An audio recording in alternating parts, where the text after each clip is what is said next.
Bapak Ibu sedherek ingkang kinasih ing Gusti Yesus, sugeng kepanggih kalian kula Yuswanka Prameswara Jatmiko saking GKJ Magelang, Klasis Magelang. Sakmenika kita sesarengan badhe mirengaken sabdanipun Gusti lumantar punyaraos sabda pineder.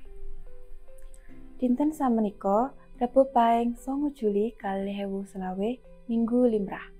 Pausan kapetik saking Yusa 13 ayat 1 dumugi 16, lajeng Jabur 119 ayat 7-3 dumugi 8, lan Lukas 11 ayat 13 dumugi 16. Kanthi jejer pangruktinipun Gusti Allah. Nats menika kapetik saking Yusa 13 ayat gangsal. Sang Yehuwah Gusti Allahmu piyambak kang bakal nulungi para bangsa mau ana ing ngarepmu lan nglungake saka ing ngarepmu. Temah kowe padha bisa ngeceki negarane kaya kang wis diprasteyake dening Sang Yehuwah Allahmu marang kowe. Wonten ing kitab suci dipun pratelakaken kanthi cetha bilih Gusti Allah boten namung nitahaken alam donya, nanging panjenenganipun ugi ngrimati ngantos alam donya saisinipun. Sanadyan kathah ingkang pecah lan sirna ewadene lestantun wonten ngantos sapriki. Sampun mataun-taun kalempahan wiwit bangsa Israel lumebet dhateng Kanaan nalika dipun pimpin Isa.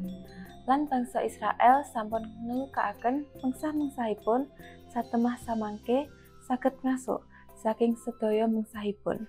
Yusa 13 ayat 1. Awit saking yuswanipun Yusa ingkang sampun sepuh lan sampun kathah yuswanipun, umat Israel banjur diklumpukake bebarengan karo para panggedhe, para pemimpin, para hakim, lan para perwira. Dikandhani mangkene, "Aku saiki wis tuwa banget." Yusa 13 ayat 2.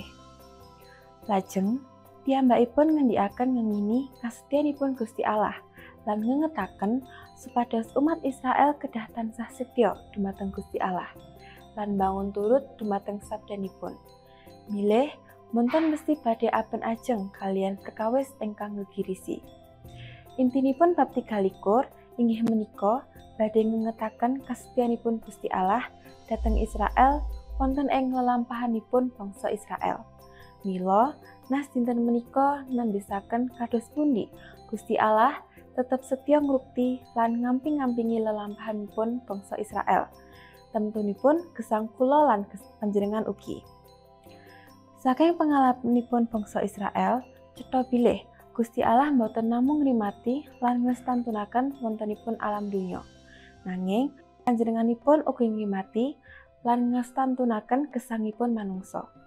Peksi-peksi ing awang-awang ingkang boten nyebar lan boten nderep, sarta boten tetandha wonten ing lumbung, sami kaparingan tendhanipun dening Sang Rama. Lajeng samangke kados pundi kula lan panjenengan nglenggono lan ngraos-raosaken pangruktinipun Gusti Allah ingkang tansah kebabar wonten ing gesang padintenan, sumangga dipun raos-raosaken. Gusti berkahi. Amin.